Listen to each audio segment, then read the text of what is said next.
Hello and welcome back to Vampire Therapist. Let's get right into it. My dear Samuel, greetings. How are you feeling tonight? Honestly, I'm feeling a little like a horse who's about to be ridden by a big old fella. Okay. I am not certain I comprehend your meaning. Have you met a special someone, my friend? What? No, it ain't that. I mean, I'm feeling a little on edge. Edmund's coming in. Aha, our actor friend. What about him has you nervous, Sam? He's just a lot to deal with. I find myself a little drained after our sessions. Ah, yes. Challenging the reality distortion fields of those with narcissistic tendencies is taxing. I know, but if I'm here doing this therapist thing, I should help him one way or another. Ah, remember your own distortions. You are under no obligation to help Edmund. If helping him drains you, remember that you do not have to aid him. Yeah, you're right. I still want to try, though. I want to see if I can help him. I shall not stand in your way, then. Have you an idea of what distortions he might be exhibiting tonight? Yeah, I was thinking about that.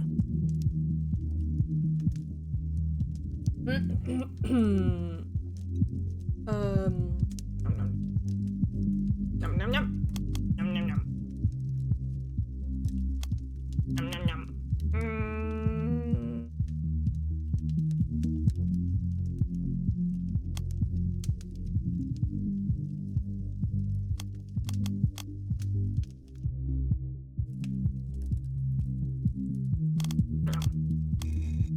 I think that should cover it. I wish you peace and patience, Samuel. Good luck. Thanks, Andy. Edmund, amigo, how's it hanging? I don't know if that's the right way to to greet him. To the left and most proudly, my dear boy.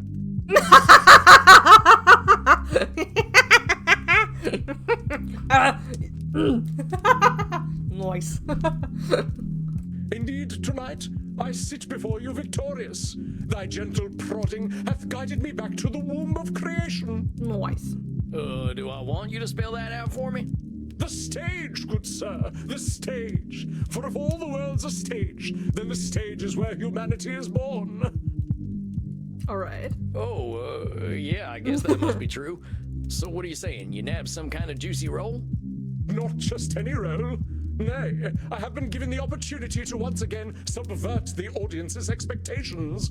Though it was thy tender words that cleared the mists of doubt from my mind and reminded me that I belong to the stage, not to the audience. Well, I'm glad to hear that, Eddie. Tell me all about it. What's been going on? Do you remember the advice you gave me when last we met? I told you to film yourself doing some acting, right? How'd that go? I did as you suggested. I set up a camera, and for no one but myself, I became the Dane. Marmaduke? Hamlet, my dear boy, Hamlet. I watched the great Edmund Kean inhabit the bard's greatest role once again, and in him I saw humanity pure, naked, and true. It was akin to pornography, albeit far more revealing. That Edmund Kean, I told myself, he and only he could produce something so beautiful.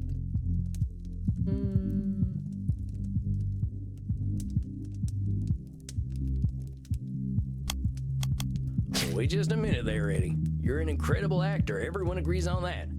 But it's a big world out there, and everyone's got their own experiences. We all got capacity to do incredible things. It's a combination of luck, perseverance, and being in the right place at the right time. You ain't a great actor because you're Edmund Kean. You're a great actor because of the things that made you Edmund Kean. You toy with the fates and flirt with pedantry, my dear boy. Oh, 'tis oft said that an infinite number of monkeys with an infinite number of typewriters and infinite time could produce all the works of Shakespeare, but such a thing is infinitely unlikely.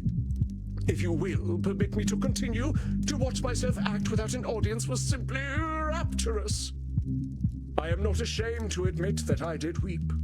I wept for the stage, that I deprived it of my greatness on account of my own misplaced dread. I have been a cream-faced loon, a devout coward, and most religious in it. Why should Edmund Kean fear any audience? You spoke truly. Edmund Kean bared his chest to all the slings and arrows of an unappreciative audience and was somehow surprised when they hit their mark. The Edmund Kean that you see before you is armored in love of the craft that no arrow may penetrate, and so casts aside the cloak of cowardice. To think I feared mortal directors. I feared the audition and the criticism that would come afterward.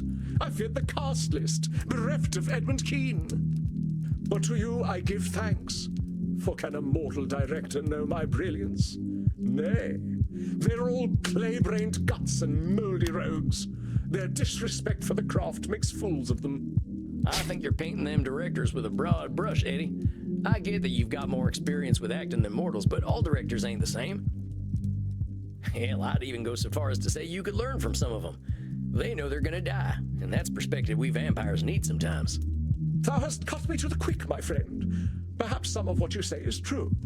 However, I know in my damned soul that the stage is worse off without Edmund Kean, and nothing any mortal director can say will disabuse me of this. Ergo, I did ask myself, Edmund, what is an audition? Is it a trial to overcome? Is a director a god dispensing holy judgment? And I replied, Edmund, do not ask such foolish questions, the answers to which thou knowest well. An audition, my dear boy, is not an opportunity, but an invitation to display the craft before another. So I told myself, why not act, dear boy? And so I did. So you did an audition, all right, that's great. Did you have fun with it? You speak so simply, my friend. Fun does not adequately describe the feeling one has when the muse takes over. It is transcendence, an affirmation of purpose, to condense humanity within oneself, if only for a moment. It is an orgasmic experience. That sounds intense, Eddie. Having an orgasm in front of someone else is pretty brave. Oh, but it is freeing. A true actor hides nothing. The director, she told me she had never witnessed such a thing in all her years, few as they were. I am certain that she thought to herself, is this Dionysus reborn? Why have the fates graced mine eyes with such depth of the human spirit? This time, my friend, I did not have to wait for a cast list at all. You are looking at a leading man once more. Hey, congratulations, Eddie. That's great. See, I knew you'd get your mojo back if you remembered what made you love the stage in the first place. Mojo Dojo Casa House. For this, I am eternally grateful, and indeed, I do have an eternity to be grateful. Now I can already hear the calls resounding through the theater. Kean! Kean! Kean! Give us Kean! You may want to pick a different name. Nonsense! They will say Edmund Kean has returned and be none the wiser as to the accuracy of their statement.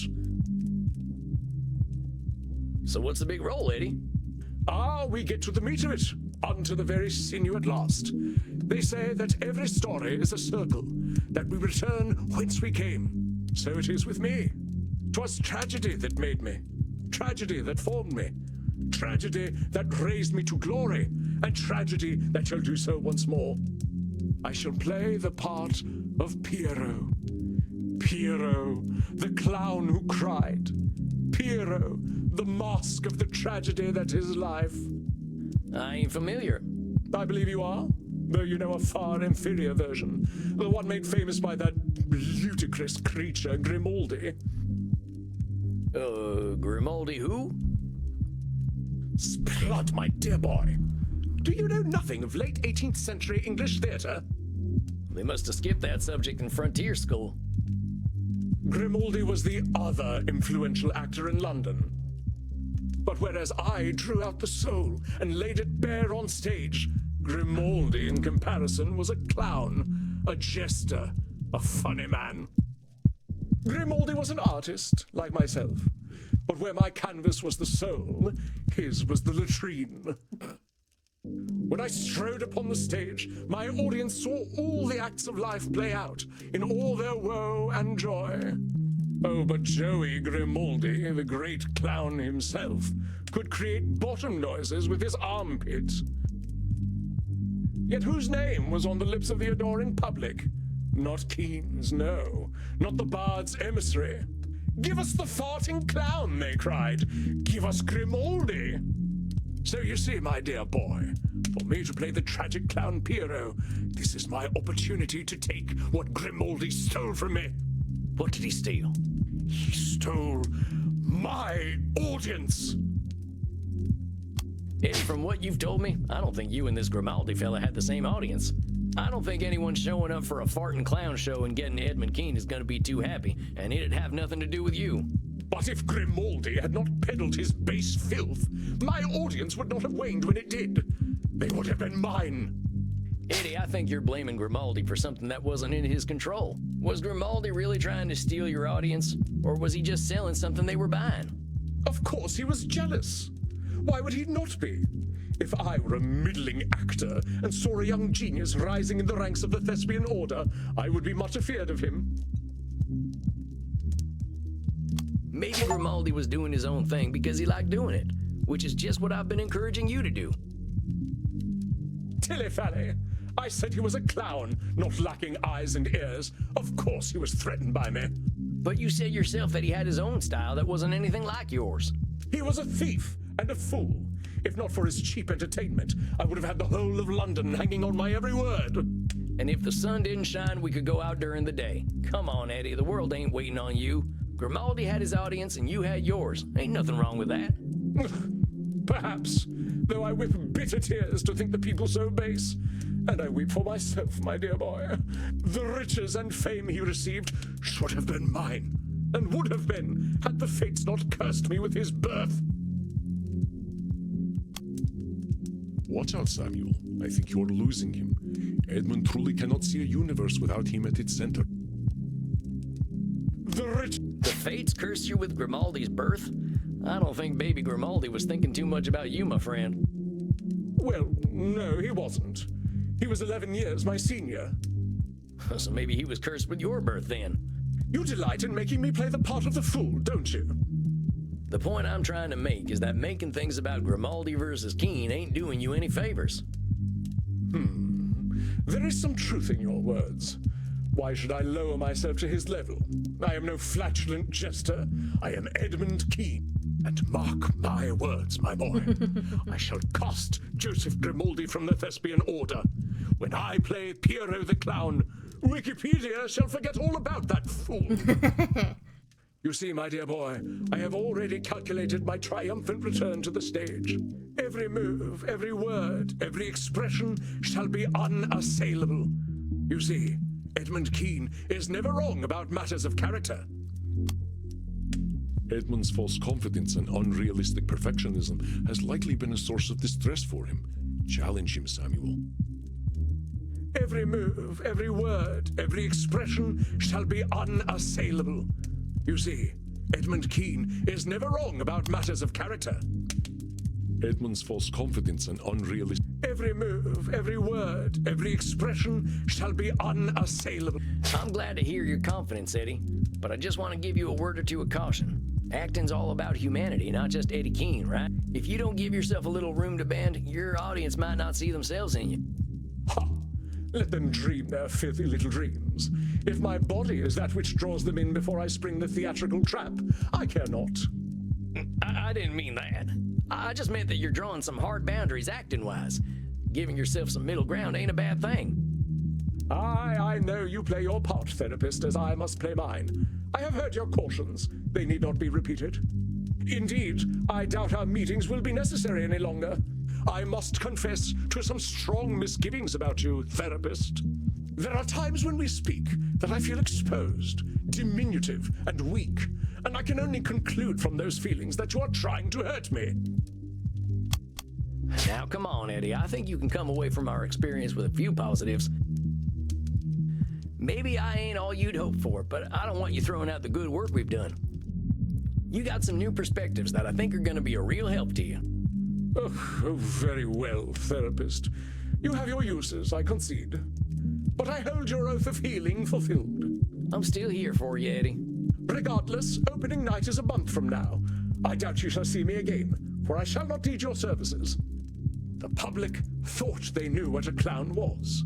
In a month's time, They will forget Grimaldi and Bozo, and only Keen's clown will remain. Therefore, why shall I need you?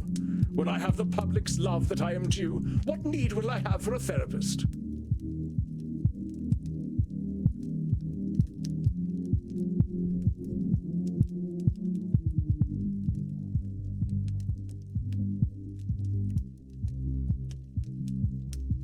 Hey, if you don't need me, I'm happy. There's lots of folks who can use my help. I was hoping you would lament my loss more than that. Of course I'd miss you, Eddie. You're as interesting a fella as they come. But if you don't need me, I've done my job pretty well. Yes, well, I must admit, your suggestion of filming myself was rather brilliant, and I do owe you my thanks. Do you have any final words of wisdom for me then, dear boy? Theatre has lost its popularity because of my absence. When the public takes notice of Edmund Keen once again, how might I prepare myself? I just want to remind you, Eddie, that even if you give the greatest performance of all time, people ain't waiting for you. Think about how you felt when you were acting for yourself and not for the audience. Your most important audience member is you, compadre.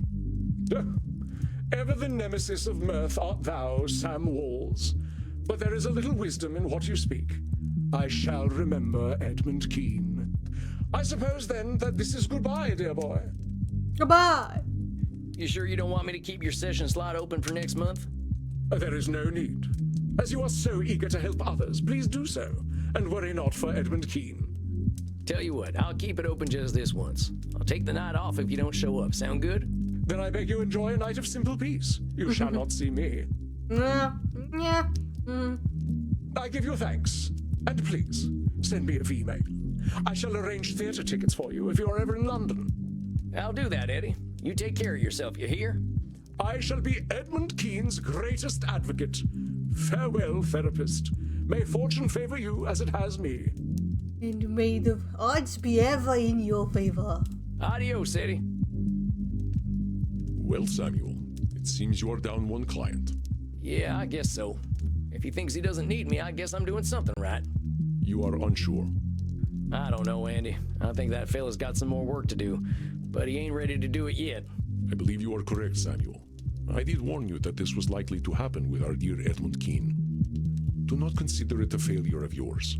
Remember that we are all on our own journeys, and some of us need a little extra time to reach the next stage of that journey.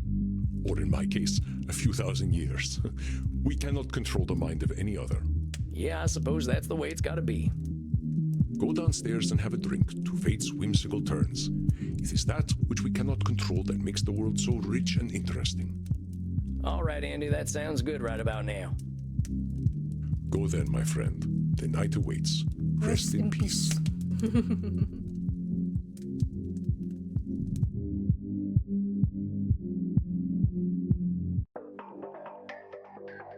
Crimson. Well, that was a weird one. I guess it always is with Edmund. Half the time I can't make heads or tails of what that feller's saying.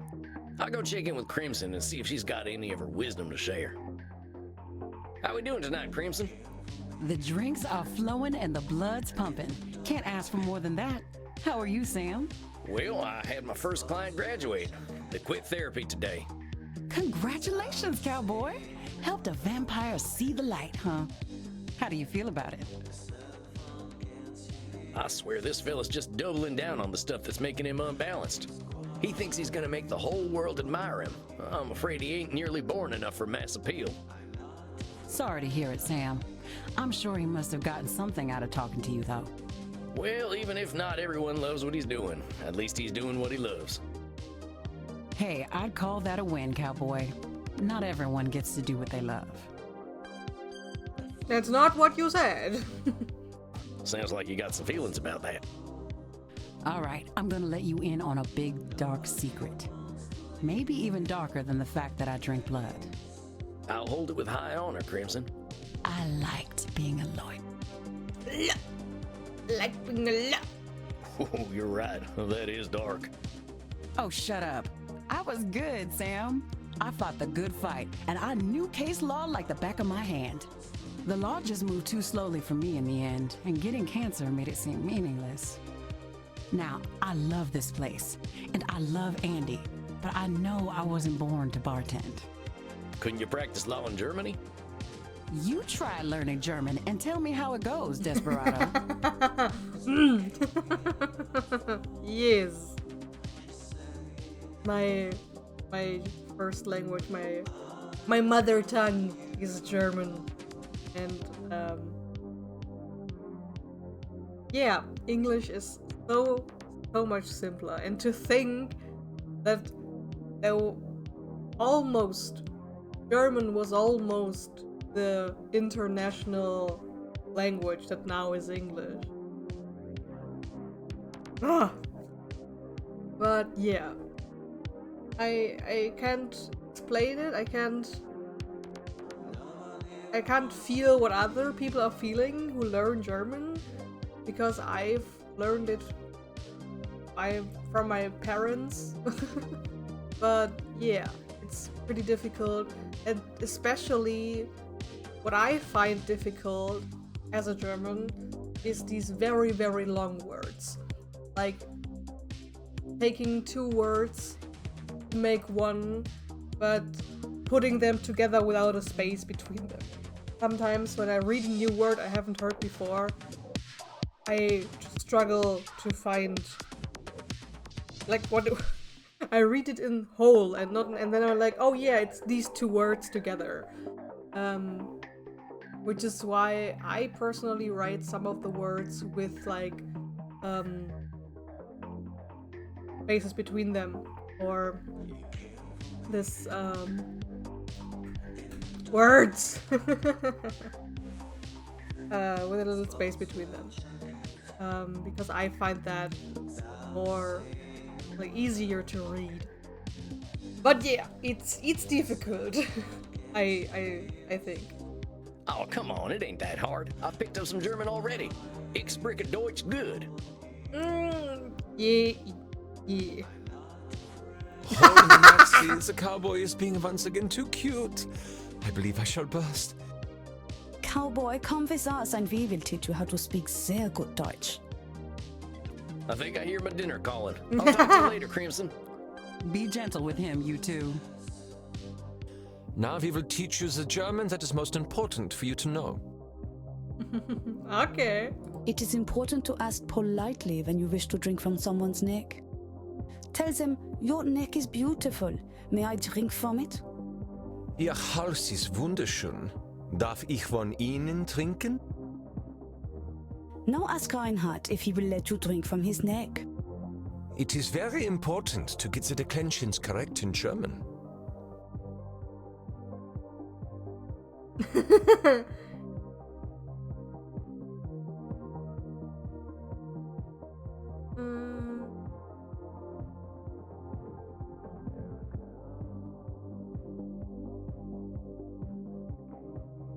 Ihr Hals ist wunderschön. Darf ich von Ihnen trinken? Sehr gut, mein Sanna-Schnittchen. Ja, wunderbar. Du kannst gerne von meinem Haus trinken. Yes, very good, my Sahneschnittchen. Yes, wonderful. You may drink from my neck. Oh, Maxi, now I'm feeling very disoriented and euphoric. Oh, so I've done many club drugs. I will take you home, Knutschkugel. Now what do you say, cowboy?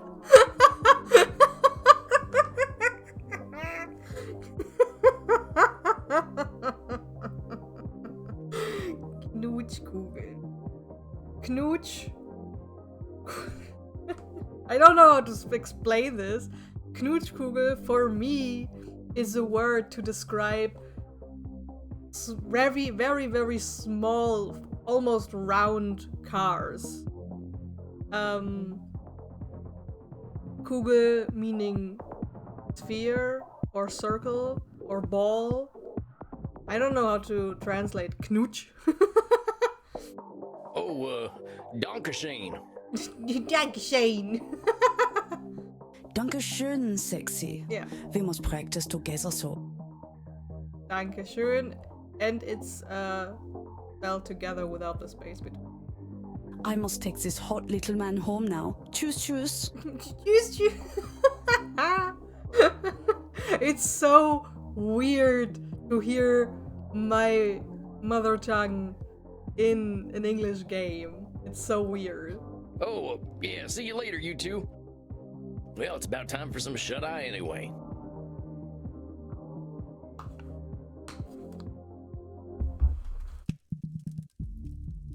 Okay. Good evening, Samuel. I believe you are seeing your elder vampire tonight. No, we will be seeing her in the next episode, little mouse. So, thank you for watching, and we will see each other in the next episode. If you enjoyed this video, feel free to subscribe to the channel and like the video and watch the other videos I have currently uploading Ori and the Blind Forest, and I just finished Viewfinder. So yeah, feel free to watch that if you're interested. And yeah, I will also be starting a new video in 2 days. So yeah, I don't know what to start yet, but we'll see. Goodbye!